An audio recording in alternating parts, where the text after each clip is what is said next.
뾰로롱 안녕하십니까. 아유 오랜만에 뵙습니다. 참 이번 연휴 참 길었습니다. 예. 아유 좋습니다. 예.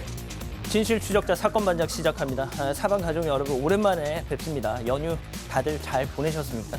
이 날도 춥고 눈도 많이 내려서 이 귀경길 많이 고생하셨을 것 같더라고요. 이 연휴가 길었던 탓에 후유증이 걱정되지만 마침 또 이제 주말이라서 오늘만 잘 버티면 한 번 더 숨 돌릴 시간을 갖게 될 것 같습니다. 자, 오늘 출연자 소개 올리죠. 예, 백다희 아나운서 박지훈 변호사, 박상희 한국열린사이버대 교수 김은배 전 서울청 팀장 나오셨습니다. 안녕하세요. 안녕하세요. 자, 사연은 또 백다희 아나운서가 좀 소개해 주시죠. 네, 박지의 순댓국, 소머리국밥, 부평구청장 모시는 사반 가족들 서비스 팍팍 드릴게요 하신 신선영님, 말레이시아 티아라 골프장 여자 탈의실입니다. 나체로 다니지 말라는 한글 경고문이 있어요. 이게 무슨 망신인가요? 하신 조현옥님, 사반에서 보도한 장난감 로봇 청소기 저도 당했습니다. 우리 강아지 장난감으로 쓰고 있어요. 하신 최정섭님, 서울 수유동 헬스클럽입니다. 운동은 안 하고 손잡이에 저렇게 발을 올려놓고 있어요. 당장 종 내려 하신 김민호님. 부산 해운대 마린시티 로비입니다. 저러고 싶을까요? 너도 종 내려 하신 김하영님. 2달 전 갑자기 머리 수술하시느라 고생한 우리 엄마 임봉덕 여사. 앞으로도 건강하게 우리 독수리 오자매 옆에 계셔주세요 하신 김혜진님. 직장을 다니면서도 뇌병변 장애가 있는 아들 케어하느라 고생만 하시는 우리 엄마 김효신 여사 사랑합니다 하신 박경원님. 화성의 강선미님 모두 사랑합니다. 재미는 물론 의리로 함께하는 아세이 사반 뉴세이 755. 예, 대한민국과 전 세계 동포 가족 여러분의 시선을 모아서 출발합니다.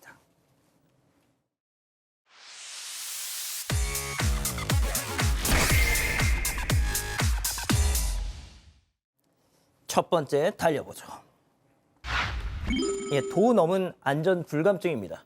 자, 연휴 중에 열차에서 목격된 충격적인 모습 제보 영상 만나보시죠. 자, 열차가 천천히 멈추는데요. 자, 그때 저쪽 창문 안쪽으로 빨간 불빛이 화르르 했다가 소멸되죠. 예, 그럼 뭐지 저게 했는데, 자, 잠시 문이 열리고 저 남자 갑자기 입에 담배를 뭅니다. 하하, 한 손에는 술병까지 들려있는데요.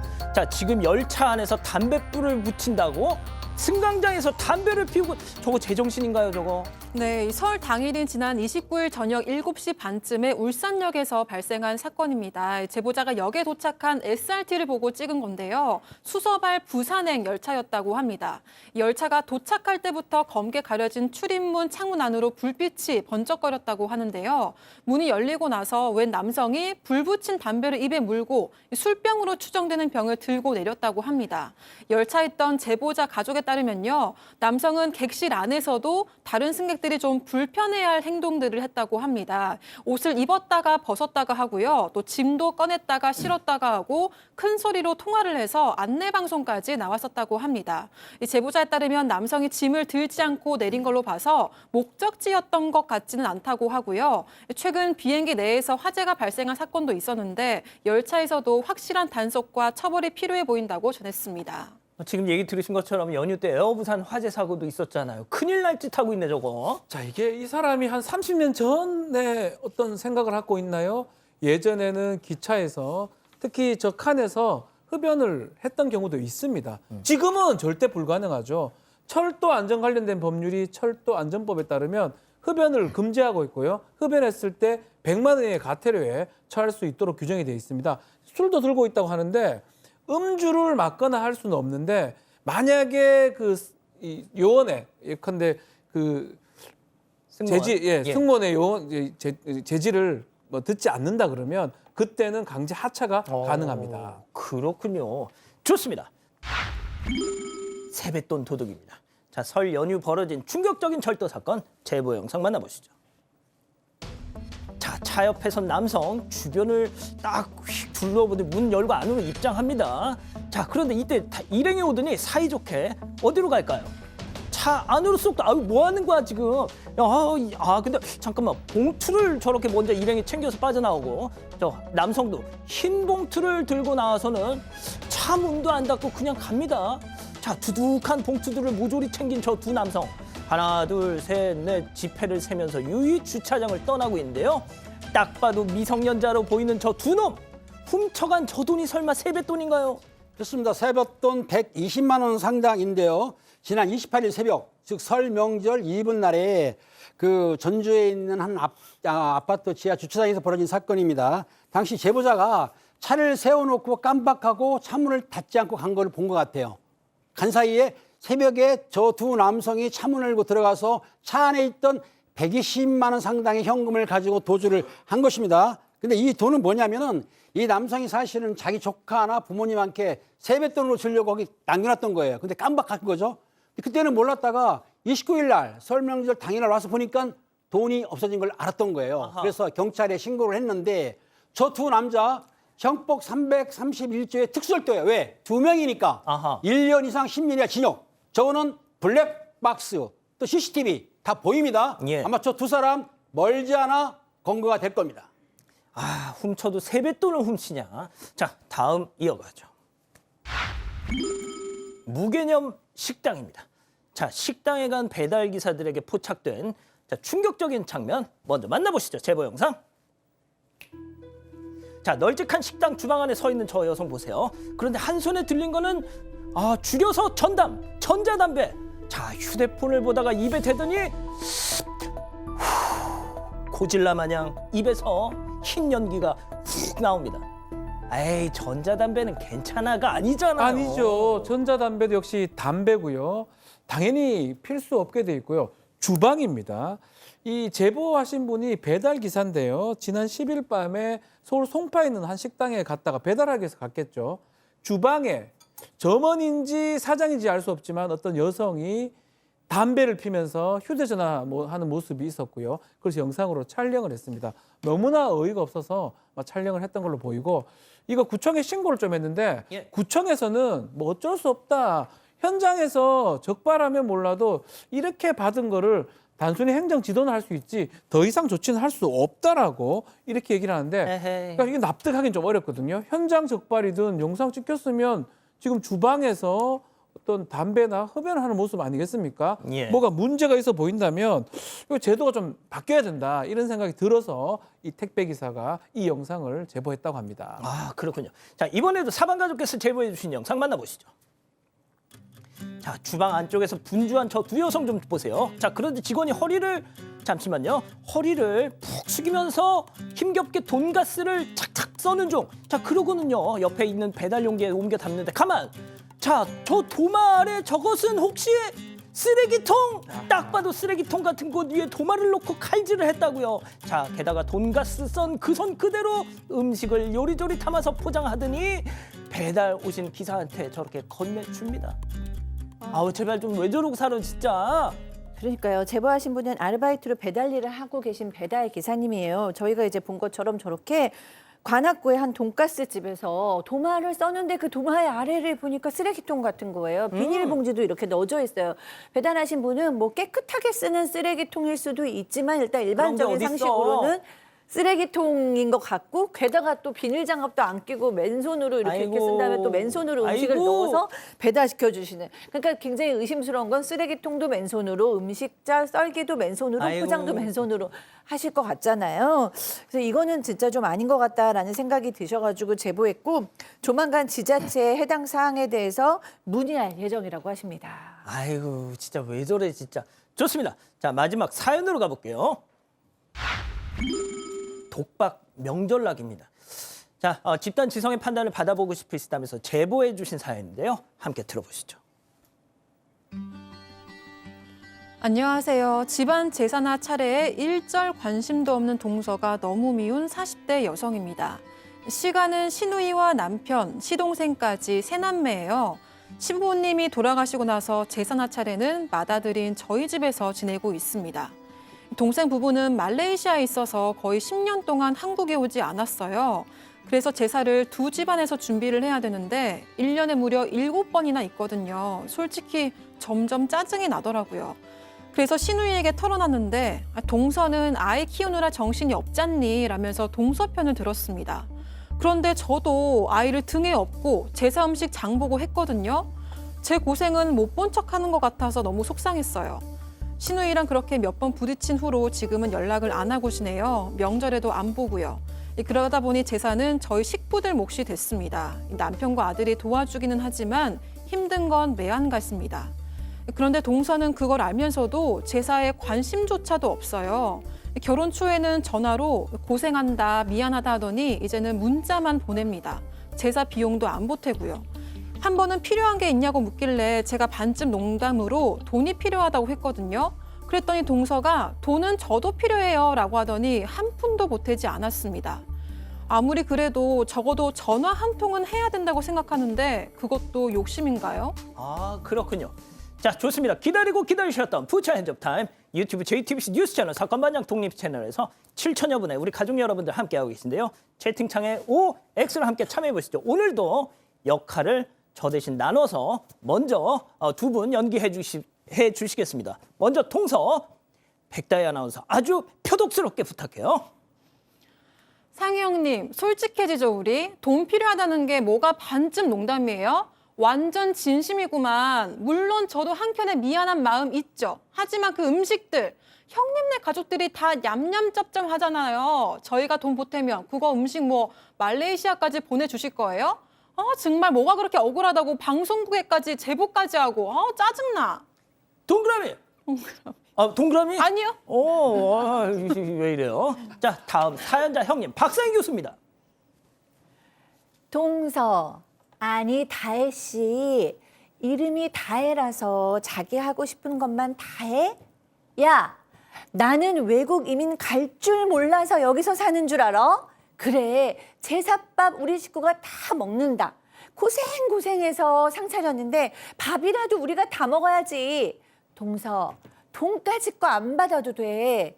대신 우리 조상님들도 말레이시아 구경 좀 가시게 자기랑 나랑 번갈아 가면서 좀 치르자. 어때? 오케이? 예, X. 그렇습니다, 팀장님. 그렇습니다. 저 제사 같은 경우에는 사실은 나눠서 해야 되기 때문에 말레이시아에 있는 동서는 당연히 그 비용을 2분의 1 부담해야 되고요. 전화 돈이 든다 그러면은 그 보시톡도 하게 되면 전화 안 들어요. 저거는 핑계이기 때문에 이번만큼은 절대로 양보하지 마시고 저 동서한테 2분의 1 경비를 받고 또 전화를 하셔가지고 한 말씀 하셔야 됩니다. 아, 그렇군요. 자, 교수님. 네, 이건 비용이라도 같이 내셔야죠. 2분의 1도 아니고 신우이도 있으니까 3분의 1만 내시면 되는 것 같은데 사실은 이거 사례를 다 1년에 7번을 혼자 치르신다고요?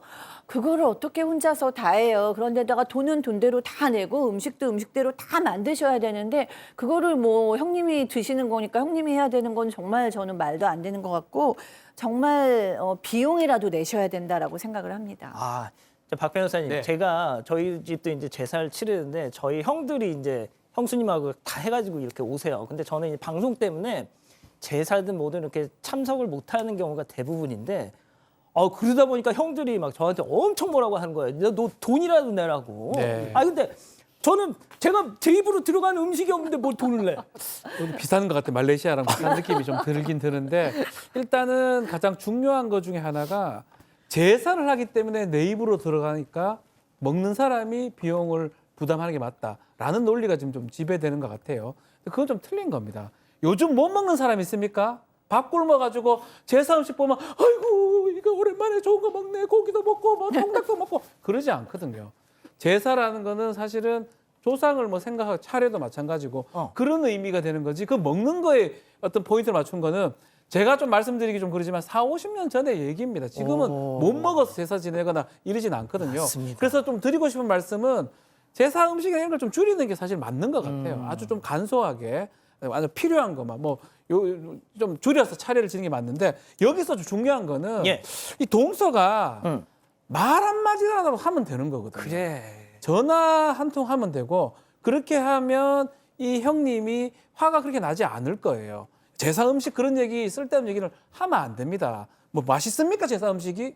맛은 있어요. 있긴 하지만 그걸로 뭐 배 채우고 하기 위해서 하는 음식이 아니기 때문에 동서는 말도 좀 하고 이 근본적인 해결은 이 남편을 통해서 부모님 아니면 저기 시누이 있죠.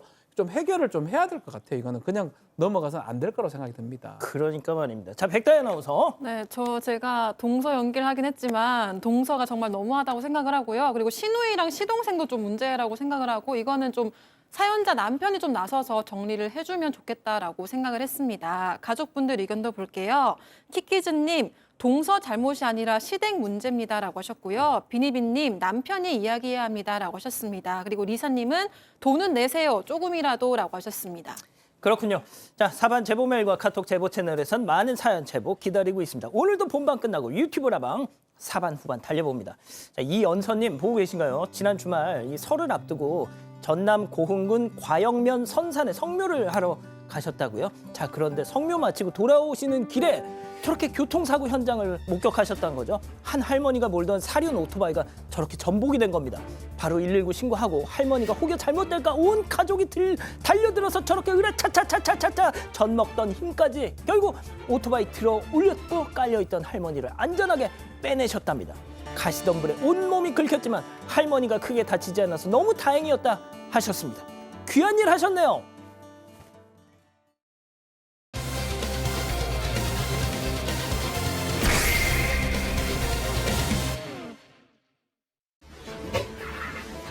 MBC야? 기상캐스터 최종 면접? 네, 그리고 제가 되었습니다.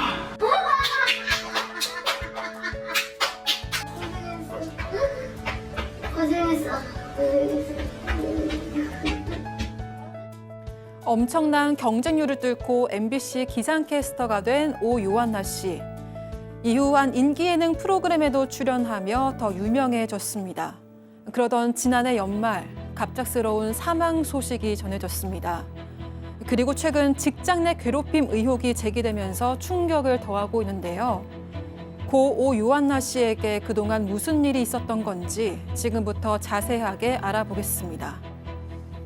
예, 뭐 연휴 동안에 이 소식 많이들 접하셨을 거예요. 저희가 이 유족들과 연결이 돼서 오늘 이 내용 준비해봤는데 지난해 연말 이 MBC 기상캐스터 오요한나 씨의 부고가 전해졌는데 당시에는 뭐 어떤 사인도 밝혀지지 않고 그래서 많은 분들이 궁금해하셨지 않습니까? 맞습니다. 2021년 5월 달에 정말 수천 대 1을 경쟁을 뚫고 MBC 기상캐스터로 채용이 돼서 당시 뭐 주말 뉴스라든지 12시 뉴스라든지 뉴스투데이 일기예보를 전해왔는데요. 또 2022년도 11월 달에는 아주 유명한 TVN의 예능 프로그램에 출연하기도 했습니다. 유재석 씨가 진행하는 예. 프로그램이죠. 근데 지난해 말 12월 달에 28살, 향년 28세로 갑작스럽게 사망했다는 소식이 전해졌는데 문제는 석 달 전인 9월 달에 이미 사망을 했는데 소식 자체가 뒤늦게 알려졌다라는 겁니다. 그 부분이 충격이고요. 사인이 미상으로 전해졌는데 조용히 뭐 장례를 차렸다고 하는데 사망하기 불과 며칠 전에 SNS가 있었는데요. 고인 SNS에 얼굴 부상으로 인한 방송이 불가하다라는 내용도 알렸고요. 3일 뒤에 게시물 끝으로 업로드가 안 됐다고 합니다. 그러다 보니까 이 고인의 사망을 둘러싸고 여러 가지 추측이나 의혹들이 제기되기도 했습니다.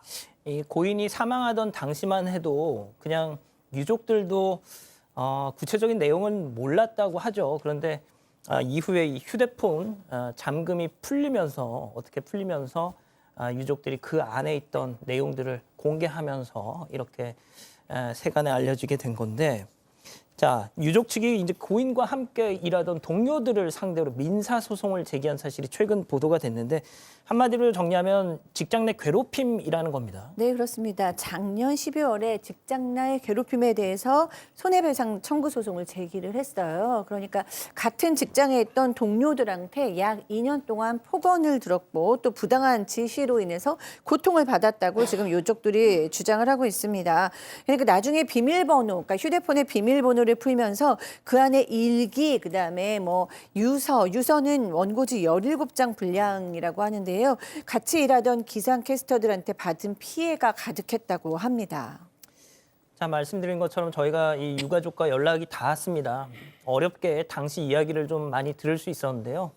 이 고인이 사망한 건 지난해 9월 15일이지만 위험한 죽음의 고비는 들어봤더니 몇 차례 더 있었다고 하더라고요. 네, 맞습니다. 유족에 따르면 사망하기 며칠 전 2차례나 위험한 고비를 넘긴 적이 있었다고 합니다. 또 당시 가족에게 회사 생활의 고통에 대해서 이야기를 했다고 하는데요. 그 이전에는 친구들에게도 직장 생활이 너무 힘들어서 죽고 싶다 이런 이야기를 털어놓은 적이 있다고 합니다.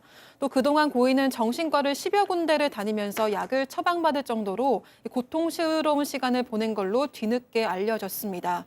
아무래도 얼굴이 알려진 방송인이어서 병원을 여러 군데를 돌아다니면서 수면제 등을 처방받은 것 같다는 게 유족 측의 입장이고요. 이 병원에서도 속내를 다 털어놓지는 못했고 딱 2군데에서만 직장에서 겪은 어려움을 이야기했었다고 합니다. 자, 어렵게 꿈을 이룬 걸 알기에 가족들은 이 고통스러운 시간도 잘 견뎌주겠지 이렇게 바랬던 것 같습니다. 하지만 고인의 고통, 그게 달했던 게 아닌가 싶은데요. 이 당시 이야기 유족에게 직접 들어봤습니다.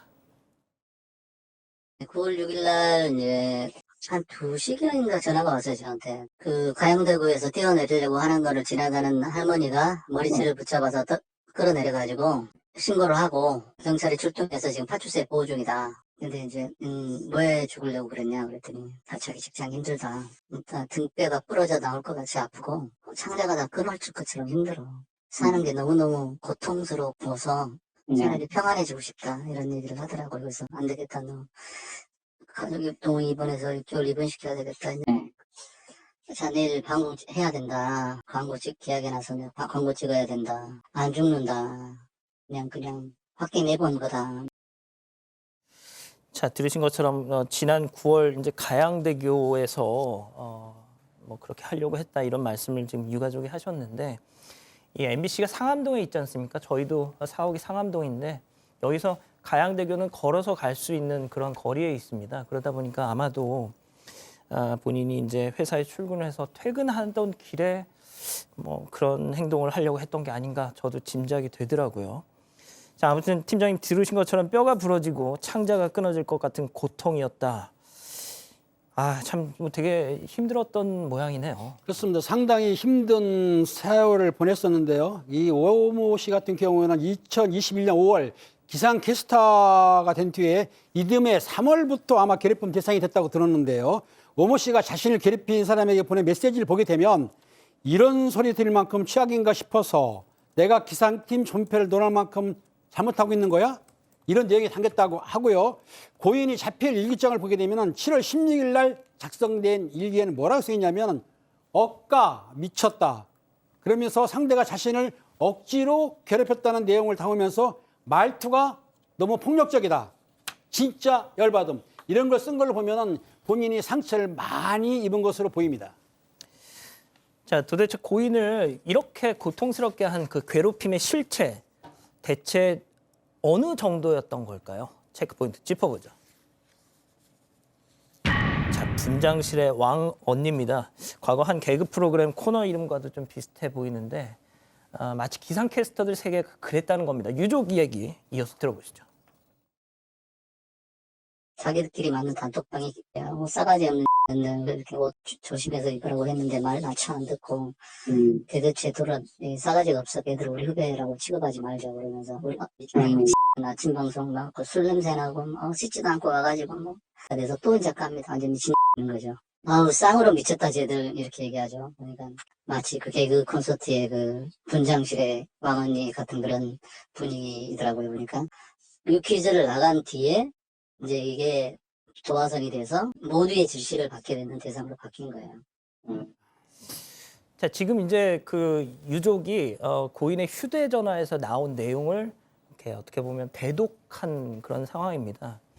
심지어 저 사람들 중에는 믿고 의지하던 선배도 있었다. 맞습니다. 일단 처음에는 기상캐스터 한 6명 정도가 같이 단톡방을 이용했고 여기서 이제 있었던 일이라고 보도가 되긴 했는데 유족들의 말씀에 따르면 뭐 그런 건 아니다라고 합니다. 다른 스태프들도 있는 그런 방에서 저런 대화들이 오갔다고 하고 나중에 이제 오요한나 씨하고 친구는 빠졌다고 하는데 그 사이에서 없는 사이에서 험담을 했던 것으로 드러납니다. 여러 가지 험담 내용이 있는데 특히 그 예능 프로그램에 출연했던 부분들이 가장 좀 아주 유명한 프로그램에 보니까 그 유재석 씨 유재석 뉴퀴즈. 나오는 뭐 뉴퀴즈라는 그 프로그램인데 그 프로에 출연해서 나왔던 부분, 본인이 뭔데 나갔냐, MBC에서 뭘 알겠냐고 나갔냐, 이런 대화들이 많았다고 합니다. 뭐 이거 뭐 짐작하는 건 좀 뭐 조심스럽긴 하지만 일종의 뭐 시기심 같은 부러움, 예. 뭐 질투심이 좀 있었다고 볼 수 있고요. 거기서 그 이후에는 이제 요한나 씨한테 냄새가 난다라든지, 냄새가 난다고요? 피해자 코스프레 하고 있다, 우리가 피해자다라고 하면서 유명한 그 학교 폭력 다룬 더 글로리 그 다루면서 연진이 같은 경우는 방송에다 잘했고 남편에도 있지, 자기는 그것도 못하면서 피해자 코스프레 겁나게 한다, 우리가 피해자다, 그리고 자기애가 너무 강하면서 공감력이 떨어진다라고 험담을 서로 했다고 합니다. 야, 정말 카톡 내용이 사실이면은 뭐 조사를 앞으로 하겠죠. 그런데 뭐 내용이 좀 많이 심각해 보이네요. 자, 그런데 이런 내용들이 보도가 되니까 MBC에서도 곧장 또 입장을 내놨는데 그 내용이 더 어떻게 보면 그 논란을 더 키웠다, 이런 지적도 많이 나오고 있습니다. 네, 맞습니다. 지금 고인이 직장 내 괴롭힘 피해자였다는 의혹이 뒤늦게 제기된 가운데 유족들의 민사소송 제기부터 익명의 시민이 경찰과 고용노동부를 상대로 고발까지 하면서 의혹이 더 심화되고 있습니다. 하지만 MBC는 고인이 프리랜서로 일하면서 자신의 고충을 담당 부서나 함께 일했던 관리 책임자들에게 알린 적이 전혀 없었다고 공식 입장을 밝혔습니다. 그러면서 고인이 피해 사실을 조금이라도 알렸다면 회사는 당연히 응당한 조사를 했을 것이라면서 고인이 사망 전 MBC 관계자들에게 피해 사실을 알렸다는 언론의 보도에 대해서는 그 관계자가 누구인지 저희에게 알려주시기 바란다, 이렇게 말하기도 했습니다. 또 동시에 정확한 사실도 알지 못한 채 마치 무슨 기회라도 잡은 듯이 이 문제를 MBC 흔들기 차원에서 접근하는 세력들의 준동에 대해서도 우려를 표한다, 이런 입장을 밝히기도 했습니다. 자, 지금 백다희 아나운서가 소개한 그 MBC 입장 표명에 대해서는 제가 잠시 후에 박진 변호사님하고 잠깐 좀 말씀을 나눠볼게요. 자, 그런데 아무튼 유족은 원하는 건 딱 두 가지라고 하세요. 진실 규명과 충분한 사과라고 말이죠. 네, 그렇습니다. 일단 사내 부고도 지금 안 올라갔다라고 얘기를 하고 있거든요. 근데 이제 뭐 사내 부고도 안 올라간 건 유족은 정말 받아들일 수가 없는 게, 유족들은 한 번도 이 죽음에 대해서 쉬쉬한 적도 없고, 그다음에 이제 뭐 조용히 장례식을 치르한 적도 없었다라고 밝혔고요. 오히려 MBC 측에서 유족한테 물어본 적이 없는데 사내 단톡방 등을 통해서 유족도 사망 사실이 알려지길 원하지 않는다라고 얘기를 했다라는 거예요. 그런 적이 없었는데도 불구하고요. 그리고 이제 뭐 또 어떤 사람이 항의를 하니까 사내 고위급 인사의 지시가 있었다라는 말을 뭐 들었다, 회사에서 조직적으로 이 사실을 은폐하려는 것 같다라고도 했다는데, 뭐 이거는 이 분의 의견이죠, 아직은. 네, 그러면서 유족 측은 MBC가 직장 내 괴롭힘에 대해서 몰랐다고 하는 것은 거짓말이다 라고 주장하고 있고요. 앞으로 민사소송을 통해서 관련자들을 증인으로 불러서 끝까지 진실을 밝혀내고 사과를 받고 싶다라고 밝히셨습니다. 예, 그 MBC 언론 노조 역시도 이번 사인에 대해서 진상 조사를 해야 한다고 그렇게 입장을 밝혔더라고요. 그리고 고용노동부는 MBC의 자체 조사를 하도록 지도할 예정이다, 이렇게 또 밝혔습니다. 유족은 또 서울중앙지법에 손배소를 청구를 한 상황이고, 자, 그런데 앞서 이제 MBC가 내놓은 그 입장문 내용 중에 조금 이게 이렇게 했어야 하나라는 좀 갸우뚱한 부분이 있어서 제가 좀 말씀을 드리고 싶은데, MBC 관계자 4명한테 그 피해 사실을 알렸다고 한다면 그 관계자가 누군지 저희한테 좀 알려주시기 바란다, 이게 그 입장문에 내용이 나와 있습니다, 문장이. 박 변호사님, 네. 그건 본인들이 조사를 해서 그렇죠. 해야 될 부분 아닌가요? 뭐 마치 그래? 그럼 니들이 우리한테 알려줘. 이건 아니죠. 약간은 이런 거는 뭐 똑같은 내용은 아니죠. 2차 가해에 해당할 수 있습니다.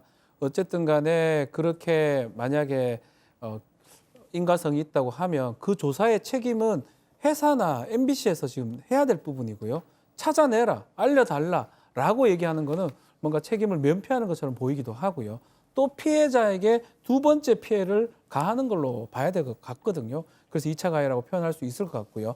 그리고 무슨 어떤 준동이라든지 뭐 그런 얘기는 사실은 납득하기가 좀 어렵습니다. MBC 흔들기하고 이 부분하고 연관성은 사실 없다고 봐야 되거든요. 근데 실제 일부 네. 극우 유튜버들이 이 문제를 가지고 정치적으로 활용하는 부분도 있긴 합니다만 그건 그거고. 그건 그거고 이거는 예. 이거대로 해결해요. 그러니까요. 만약에 회사 내에서 따돌림이나 어떤 괴롭힘 때문에 이런 극단적인 그런 선택을 했던 인과성들이 이런 것들이 밝혀진다면 회사도 책임에서 자유로울 수가 없는 거거든요.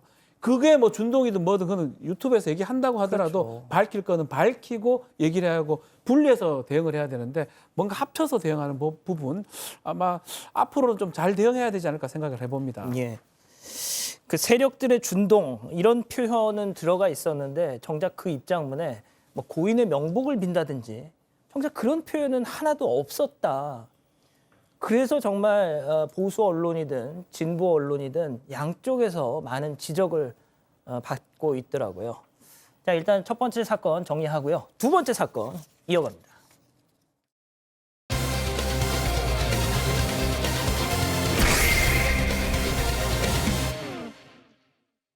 출근길에 신호위반 차량에 치여 삼촌이 사망했다는 유족의 제보가 들어왔습니다. 사고 직후에도 가해 차량은 멈추지 않았고 정지 이후에도 아무런 구호 조치를 하지 않았다는 주장입니다. 무슨 일이 있었던 건지 알아봅니다.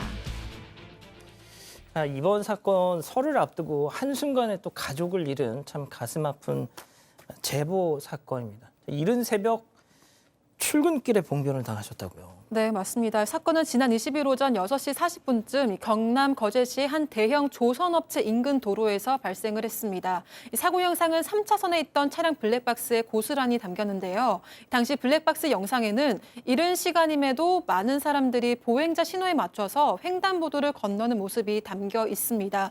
대부분 출근 중인 조선업 종사자들이라고 하고요. 그런데 흰색 승용차가 신호를 무시하고 깜짝이야. 엄청난 속도로 횡단보도를 가로질러서 질주를 하고 자전거를 타고 건너던 50대 남성을 그대로 들이받았습니다.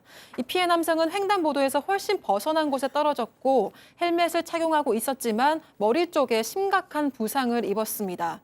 피해 남성은 목격자들의 도움을 받아서 병원으로 이송됐지만 끝내 숨졌습니다. 피해 남성의 조카인 제보자에 따르면요.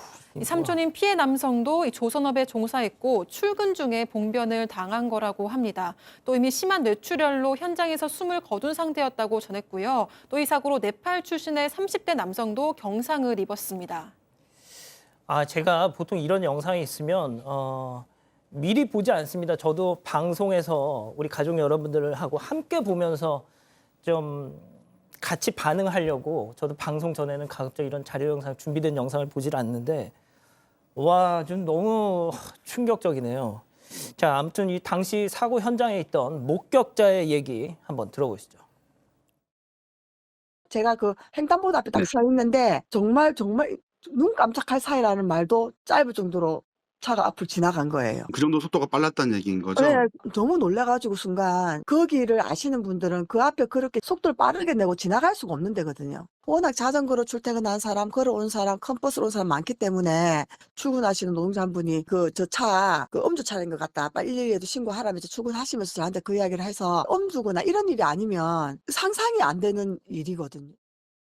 와, 진짜 눈 깜짝할 사이였어요. 지금 아마 소리도 못 질렀다고 합니다. 영상을 보셨지만 정말 순식간에 일어났던 것이고 저 구역 자체가 뭐 횡단보도니까 사람들이 많이 왔다 갔다 하고 사실은 출퇴근 시간에 안전 요원이 있다고 합니다. 그래서 저런 것들이 가능하지 않는데 아마 너무나 급하게 뭐 순식간에 지금 저 일이 지금 일어났는데 그러다 보니까 현장에 있던 사람들이 뭐냐 저거 운전하는 사람 뭐가 문제 있는 거 아니냐 119 뭐 신고를 하면서 또 112 신고를 하면서 술 냄새 날 것 같다 경찰에 신고해야 된다 이런 얘기를 했다고 합니다. 왜냐하면 지금 보시다시피 저 장소에서 또 저 위치에서 저렇게 빨리 가는 게 불가능한 얘기거든요. 당연하죠. 그러다 보니까 뭔가 음주 아니고는 상상할 수 없었다고 얘기를 하고 있습니다. 음주거나 뭐 약이거나. 예. 자, 다른 것도 아니고 교수님 사망 사고인데요. 네. 저 운전자 도대체 왜 저런 거랍니까? 그러니까요. 저희가 봐도 지금 너무 빠르게 지나가니까 상상할 수 없는 정도의 사고잖아요. 근데 가해 차량 운전자 일단은 거제도에 거주하고 있는 30대 여성이에요.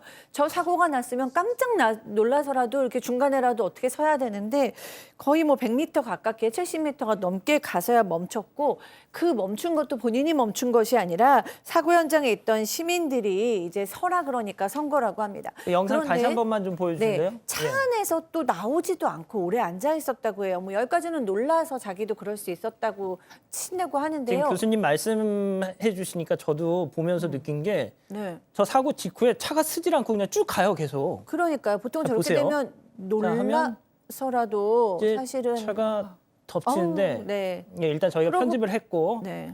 차가 그냥 저기 쭉 그냥 갑니다. 밀려갑니다. 예. 원래대로라면은 이제 횡단보도 지나서 적당한 데 서야 되는 거잖아요. 근데 계속 가요. 그러니까 이제 뭐 놀라서 그렇다고 친다고 쳐도 차에서 이제 내려오지도 않고 내렸는데도 불구하고 막 뛰어나가거나 울거나 어떻게 좀 해야 되는데 그냥 주머니에 손을 넣고 가만히 있었다라는 거예요. 지금 보니까 목격자들이 너무 많은데 어쨌든 저렇게 했고 뭐 경찰이 도착을 했습니다. 음주운전 가장 궁금했는데 세 차례나 음주 감지기로 확인을 했는데 음주 아니라고 합니다. 또 졸음운전도 아니고요. 무면허도 아니고요. 약물에 취한 상태도 아니라고 합니다. 그래서 물어봤어요. 경찰들이 조사 과정에서 물어보니까 예. 신호 못 봤고요. 사람이 있는지도 못 봤습니다라고 진술을 했다라는 거예요. 결국은 전방주시 소홀이라고 하는 건데 글쎄요. 그 정도로 이런 사고가 날 수가 있나요? 아니 뭐 100번 양보해서 전방주시 소홀이라고 해도 속도가 저렇게 빠른 건 좀 이해가 안 되잖아요. 자, 유족들은 이 가해 차량 블랙박스에 주목을 했습니다. 자, 경찰이 확인 요청을 했는데 여기서 또 한 번 망연자실할 수밖에 없었다는 거죠. 체크포인트 짚어보죠. 자, 무늬만 블랙박스 제보자 얘기 들어보시죠. 그 가해자 차량 블랙박스에 소리가 담겨있으면 그거라도 듣고 싶어서 경찰서에 가서 가해자 차량 블랙박스 영상 녹화된 걸 좀 보고 싶다라고 했는데 경찰에서는 차량 그거 블랙박스 조사하러 갔을 때 SD카드가 없었다라고 하더라고요. 저희 유가족 입장에서는 너무 소변검사 결과밖에 없는 거예요. 만약에 소변검사 결과 아무런 그게 없으면은 단순사고로 처리되면 형량도 최대 2년밖에 못 받는다는데 사람을 죽여놓고 그것밖에 안 살고 하필이면 또 그게 먹통이었어요. 아니 그러니까 아예 뭐예요? 그 어떤 상태였던 거예요? 자, 일단은 사고 직전에 이 가해 차량에서 어떤 남성을 내려줬다고 합니다.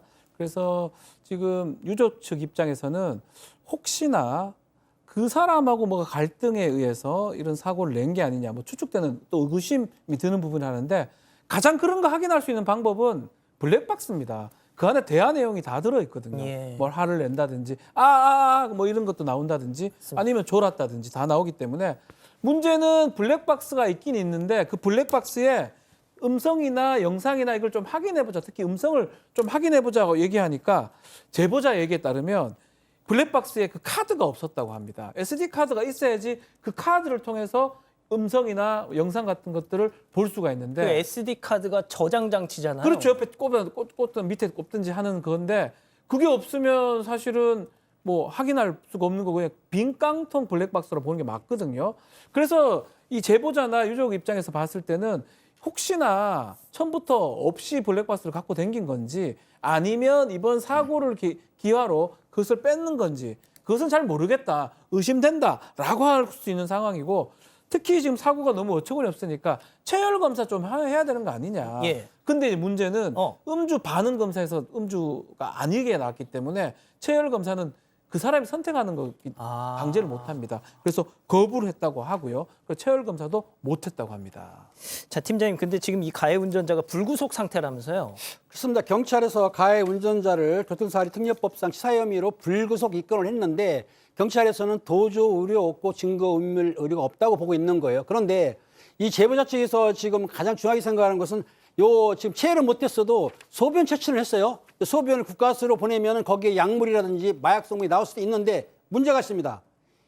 경찰에서 이걸 결결해가지고 영장 처리를 하겠다고 하는데 지난달 무안공항 사건 때문에 국가수가 이 일이 밀려 있어요. 그러니까 언제 이 소변 검사를 할지를 모르겠다라고 보고 있는 거기 때문에 좀 두고 봐야 되고요. 그런데 어찌됐든 사고가 났으면 가해자 입장에서는 사고를 냈으면 불구속이니까 신병이 밖에 나와 있습니다. 그러면 그 찾아와서 미안하다고 하면 좋겠지만 그렇지 못하면 전화를 하거나 문자를 보내거나 미안하다고 해야 되는데 이런 반고 아무 말도 없다는 겁니다. 이거 정말 상당히 화난 일인데 그리고 또 경찰에게 들었는데 이 가해자가 뭐라고 했냐면 사고 후에 이거 보험 처리하고요. 저는 뭐 이거 형 살다 나오겠어요. 무슨 말이냐면 이 사건은 신호위반 12항목이기 때문에 별도 합의를 해야 되거든요. 합의하려면 돈을 줘야 되는데 그게 싫으니까 나는 형으로 살겠다. 이렇게 막말까지 했다고 그러니까 상당히 유족 입장에서는 상당히 지금 가슴 아픈 일인 것이죠.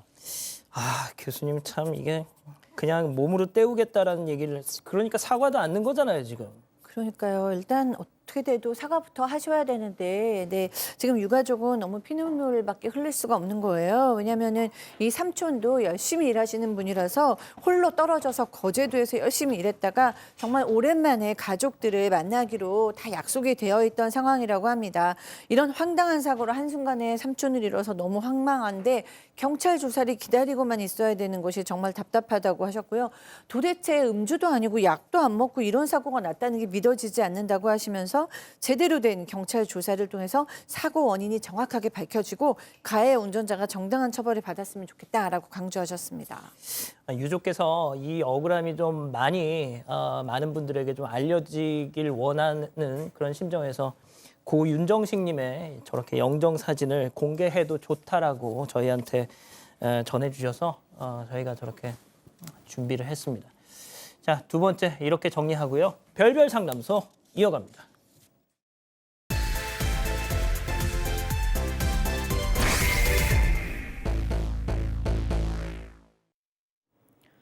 설 연휴 시어머니가 차려주신 밥상을 앞에 두고도 며느리의 표정이 좋지 않습니다. 잠시 후 며느리가 부엌에서 대추 세 알을 가져오는데요. 그 순간 남편이 버럭 화를 내면서 소리를 지릅니다. 대추 세 알 때문에 집안이 발칵 뒤집혔다는 이 가족. 대체 무슨 일이 있었던 걸까요? 자, 바로 어제 카톡으로 온 사건 반장 가족분의 제보 사연인데요. 자, 불과 며칠 전 설날 너무너무 속상하고 섭섭한 일을 겪으셨다는 겁니다. 네, 너무 속상하실 것 같아요. 진짜 서운하시고. 결혼 6년 차인데 첫 아이를 임신하셨어요. 그러니까 얼마나 귀한 아이예요. 지금 5개월이라고 합니다. 그런데 이제 설 전날에 시댁에 도착을 했어요. 어머니께서 감사하게도 음식을 거의 다 준비해 두셨더래요. 그래서 어머니 감사합니다 하고 음식 재료비하고 용돈까지 드렸는데 전 냄새가 집에서 나니까 입맛이 확 살았대요. 근데 뭐 맞춰서 남편이 엄마 밥 좀 줘라고 얘기를 했어요. 그러니까 시어머니는 차례전에는 전 먹으면 안 된다라고 못마땅한 표현을 지으셨지만 그래도 이제 전을 좀 주신 거예요. 근데 딱 전을 3개씩 남편 3개, 이 며느리 3개 이렇게 주신 거예요.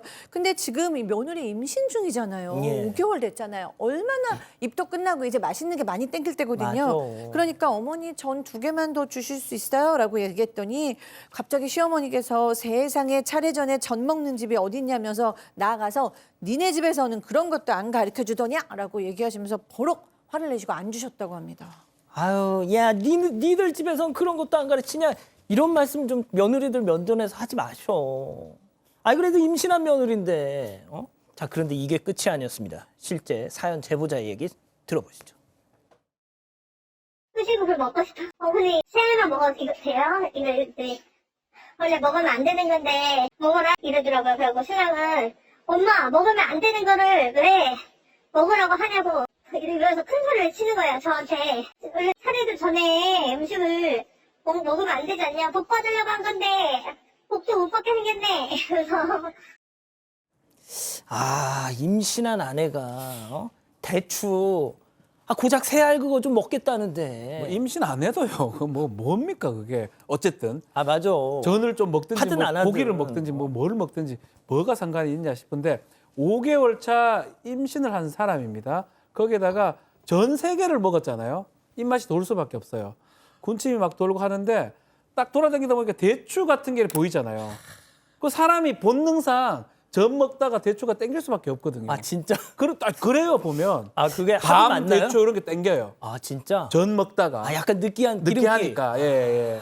그래서 대추 좀 먹어도 되냐고 물어보니까 아마 시어머니께서 이렇게 얘기하신 것 같아요. 어이구, 원래 먹으면 안 되는데 그래 뭐라 어쩔 수 없다. 하도 먹는다고 그러니까. 그래서 그 대추 3개를 낼름 이렇게 먹었겠죠. 한번 씹어 먹어야 되니까. 먹고 있는데 그때 남편이 그것을 보고 야! 우리 조상도 안 먹었는데 니 그거 먹으면 어떡하냐? 라고 소리를 질렀다고 합니다. 그러면서 너 때문에 재수 없어가지고 이거 복도 못 받겠다. 욕을 했다고 해요. 그러니까 시어머니가 또 며느리를 향해서 어이구 설날에 좀 큰 소리 안 나게 해라. 혼냈다고 합니다. 야, 이거 들어보니까 시어머니하고 남편이 약간 바뀐 게 아닌가. 보통 시어머니가 막 잔소리하면 남편이 막 좀 말리고 이런 게 아니 당신 손주를 지금 임신한 며느리인데. 자, 그런데 문제는 말이죠.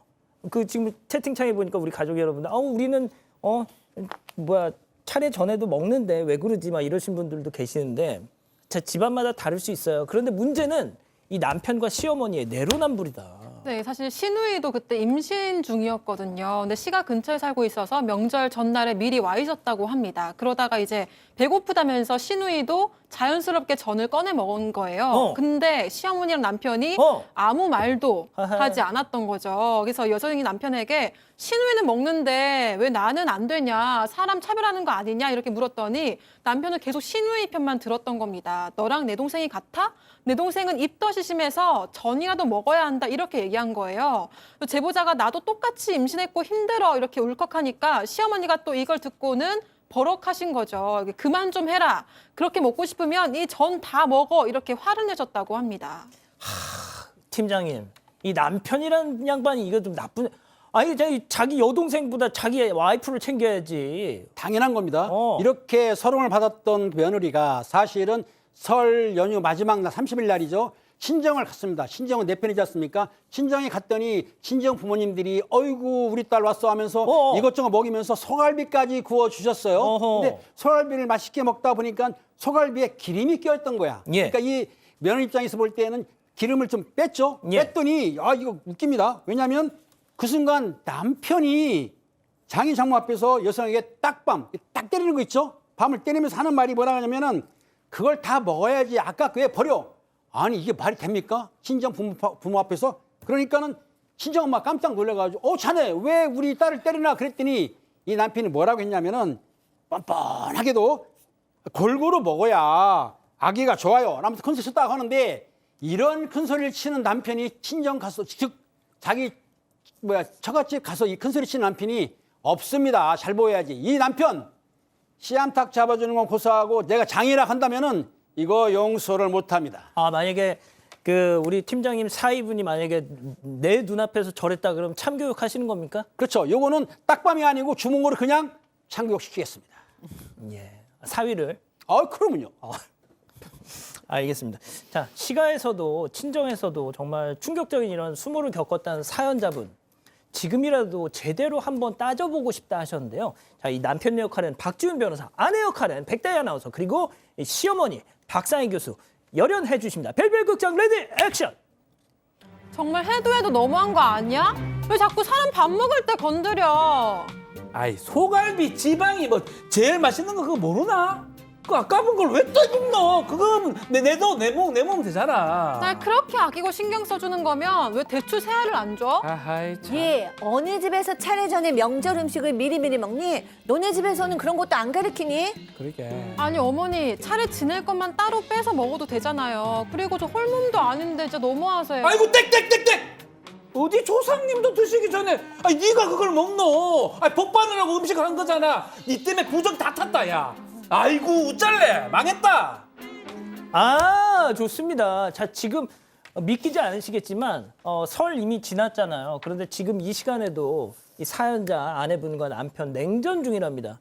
아마 이 방송을 같이 보고 계실지 모르겠는데 오늘도 하루 종일 속이 부글부글 하셨다고요. 네, 이게 남편이 옛날부터 이제 1살 연상인데 아내보다 계속 가르치려고 든대요. 이게 1살 연상이면 거의 동갑 아니에요? 네, 근데 계속 막 가르치려고 든다고 합니다. 앉아있을 때는 목 넣고 허리 펴 이렇게 잔소리를 하고요. 음식할 때는 뭘 넣어야 국물이 진하게 나오고 야채도 크게 썰면 안 되고 이렇게 요리해야 된다 이렇게 뭐든 가르치려고 든다고 합니다. 또 여성은 임신 5개월 차인데도 지금 직장을 다니고 있는데요. 남편은 임신을 하면 바로 직장을 두거나 그만두거나 육아휴직하는 여자들이 있는데 당신은 절대 그러지 마라 이렇게 좀 가스라이팅을 시킨다고 하고요. 이야. 게다가 아직까지도 어디 감히 차례 전에 며느리가 명절 음식을 먼저 먹냐 이러면서 좀 아내 탓을 많이 한다고 합니다. 야, 박 변호사님 믿기 힘듭니다, 좀. 저도 뭐 경상도 쪽이라서 그런 걸 지키려고 하는 그런 어떤 분위기가 있었고 제가 어릴 때 매우 어릴 때 정말 어릴 때 알았어요. 그때 이제 제사 음식을 몰래 먹다가 혼난 적이 있어요. 그렇다고 안 먹진 않습니다. 걸리지 않으면 계속 먹었던 기억이 나는데 최근에는 그렇게 뭐 법도를 지킨다고 하지만 가보면 넉넉하게 음식을 준비를 해요. 대추 같은 게 뭐 얼마입니까? 대추 뭐 요만한 거 100개를 먹으면 어떻습니까? 아, 지금 때리려고 하신 거예요, 남편? 아니요. 딱밤 때렸다고 하니까. 그래서 저는 사실은 아주 고리타분한 것 같아요. 야, 전 같은 것도요 매우 많이 하거든요. 넉넉하게 합니다. 저희도 어머니 이제 하신다면 전을 너무나 많이 해가지고 제사하기 전에 배가 부를 정도로 하는 경우도 있습니다. 요즘은 넉넉하게 하지 않습니까? 또 그걸 먹는다 해가지고 딱 필요한 것만 남기면 돼요. 홀수로 3, 5, 7. 그 빼고는 다 먹어도 돼요, 사실은. 다 먹으면 어떻습니까? 먹자고 하는 긴데. 예. 그래서 저는 이거부터가 사실 이해가 안 됩니다. 예. 딱밤은 더 이해가 안 됩니다. 알겠습니다. 궁금증도 나오기 전에 다 말씀하셨어요. 자, 오늘의 궁금증 짚어보죠. 자, 임신한 아내가 명절 음식 먹었다고 버럭한 남편. 팀장님, 진짜 그러면 안 되는 건가요? 먼저 그렇지 먹으면 안 않습니다. 돼요? 이게 문제가 뭐냐면 예. 제사상에 올라간 음식을 먼저 먹으면 안 되는 것이지 준비하는 과정에서 맛보기 위해서 먹거든요. 저건 남편이 잘못하는 것이고 제가 보기에는 그 차려기 전에 많이 먹어도 관계가 없다고 봅니다. 자, 교수님. 저는 진짜 말도 안 되는 것 같아요. 뭐 먼저 먹으면 안 된다 이거는 모르겠어요. 그럼 좋게 그냥 말하시면 되지. 너네 집에서는 그런 것도 안 가르치냐 하시는 시어머니도 물론 또 시어머니께서는 어르시니까 그런다고 쳐도 남편이 도대체 무슨 그러니까. 무슨 엄청난 윗사람입니까? 뭐 아니, 한 살만 타면서. 네, 전도 못 먹게 하고 대추도 못 먹게 하고 그리고 친정 어머니 아버지 앞에서 딱밤을 때린다고요? 그거는 어떻게 진짜 이런 일이 있을 선 수가 넘었어, 선 있어요. 넘었어. 선 넘은 것도 아니고 저라면 이혼? 거의 그 근처 갈 것 같습니다. 아, 진짜? 네, 우리 엄마 앞에서 딱밤을 때리면서 혼낸다는 거는 말도 안 되는 얘기인 것 같고요. 뭐 가르칠 것도 없으면서 뭘 가르쳐요. 말도 안 될 것 같아요. 교수님 부분께서는 처가 가시면 어떻게 하셨나요?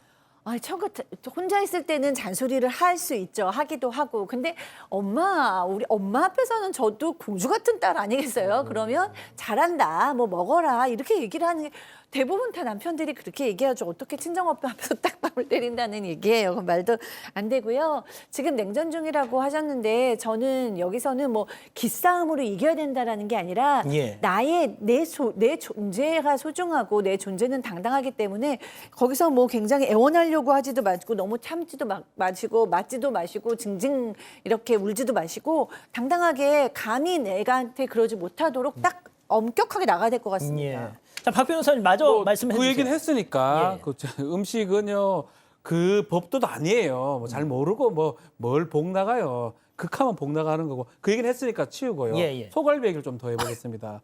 소갈비 지방 맛있는 거는 본인 취향이에요. 예. 소갈비 지방 빼는 사람도 있고요. 당연하지. 같이 먹는 사람도 있고요. 살코기 먹으려고 하는 저는 거지. 지방만 먹기도 합니다. 진짜? 내 마음대로 하는 거예요. 내 마음이에요. 그 장소도 문제인 겁니다. 처가에 가서 장인 장모 계시는 데서 그냥 자기 먹을 거나 먹고 소갈비를 먹든 뭐 지방을 먹든 쥐가 먹을 거 고개 들 거 안 먹고 계속 먹으면 돼요. 거기서 어디 소리 지르면서 딱밤을 먹입니까? 박 변호사님, 난 절대 저렇게 한 적 없다. 당연히 없죠. 저는 먹기만 합니다. 진짜? 아무 대화 묻는 말에 장인 장모랑 대화를 안 하세요? 묻는 말에 대화하지만 저런 쓸데없는 자기가 뭔데 비계 어쩌고저쩌고 이런 얘기 하는 거는 안 맞다. 그런 생각 듭니다. 자, 우리 가족 여러분들 많은 말씀 주고 계시네요. 네, 카랑코에님은 요즘 같은 때 제사 지내러 오는 것도 고마워해야 되는 거 아닐까요? 라고 하셨고요. 못난이님, 제사 차례 지낼 거 한 접시 덜어놓고 먹으라 하면 될걸요? 라고 하셨습니다. 그리고 전혜원님도 아내가 임신하면 잘 먹게 해줘야지 뭐 하는 짓인가요? 라고 하셨습니다. 야, 좀 아무튼 이 별별 상담소 오늘 이 방송 보시고 좀 마음 좀 푸셨으면 좋겠네요. 자, 잠시 뒤에 돌아오겠습니다. No toxic chemicals, mentors, so answer to.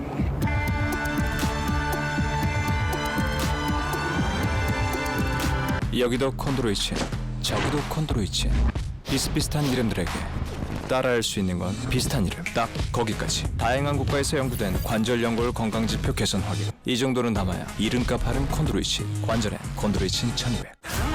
The world is on the brink of war. You need Captain America. 새로운 캡틴의 시작. On my mark. You want me? 캡틴 아메리카 브레이브 뉴월드 2월 10일 극장 대개봉. 공부 고민 1등 밀크티 하나로 끝. 가장 많이 선택하니까 1위. 지금도 계속 가입하니까 1위. 써보면 인정하니까 1위. 밀크티. 지금 무료 체험하세요. 예, 사랑하는 사건 반장 가족 여러분 따뜻한 주말 보내시고요. 곧바로 유튜브 라방 사반 후반 달려봅니다. 자, 저희는 다음 주 월요일에도 사반 치러고 저녁 7시 50분에 다시 옵니다. 안녕히 계십시오.